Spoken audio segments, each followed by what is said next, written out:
খেয়াল করো, রাজশাহী বিশ্ববিদ্যালয়ের বেশ কিছু প্রশ্ন, সেগুলো হচ্ছে FRCS, MED, BED, LMF এগুলোর আগে কোন আর্টিকেল বসাইতে হবে।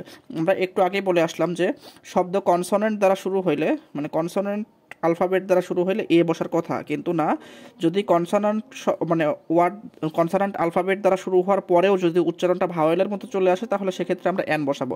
তো আগের আগের অংশে আমরা যে দেখে আসছি যে FRCS এইটার আগে এন বসবে, MED উচ্চারণে এ চলে আসছে তাই এন বসবে, BED এইখানে কিন্তু ভাওয়েল সাউন্ড আসে নাই, ঠিক আছে, তাই এখানে এ বসছে, LMF এল উচ্চারণ করতে এ চলে আসে তাই এখানে আমরা এন বসাবো। আমার মনে হয় জিনিসটা বোঝাইতে পারছি।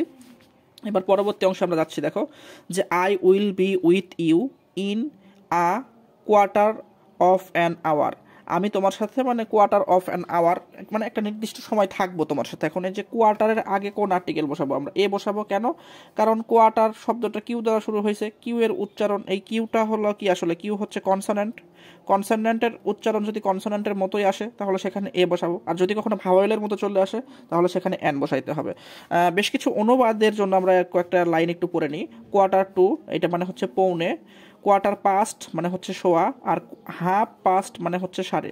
এই খেয়াল করো, দেখো একটু, হাফ হাফ পাস্ট আমরা মাঝে মাঝে বলি না যে 3:30 বাজছে, তো হাফ পাস্ট এই এই 3:30 বাজছে ঘড়ির টাইমে আমরা অনুবাদ করার ক্ষেত্রে 3:30 এইটার ক্ষেত্রে আমরা হাফ পাস্ট ব্যবহার করব। আর শোয়া শোয়া যখন মানে আমাদের ইউজ করতে হয় যে সোয়া 5টা বাজছে তখন কোয়ার্টার পাস্ট বলতে হয়, কোয়ার্টার পাস্ট।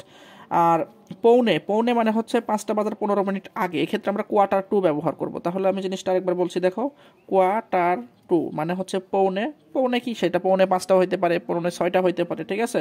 আর যদি আমি কোয়ার্টার পাস্ট বলি, কোয়ার্টার পাস্ট বলি তাহলে 5টা বেজে 15 মিনিট, 15 মিনিট অতিরিক্ত গিয়েছে। আর ধরো 5:30 বোঝাইতে চাচ্ছি আমি, তাহলে হাফ HALF হাফ পাস্ট, ঠিক আছে, 5:30 বা 6:30 বাচ্চা এরকম অর্থে আমরা এটা ব্যবহার করি। এটা খুবই গুরুত্বপূর্ণ, অনুবাদে আসে।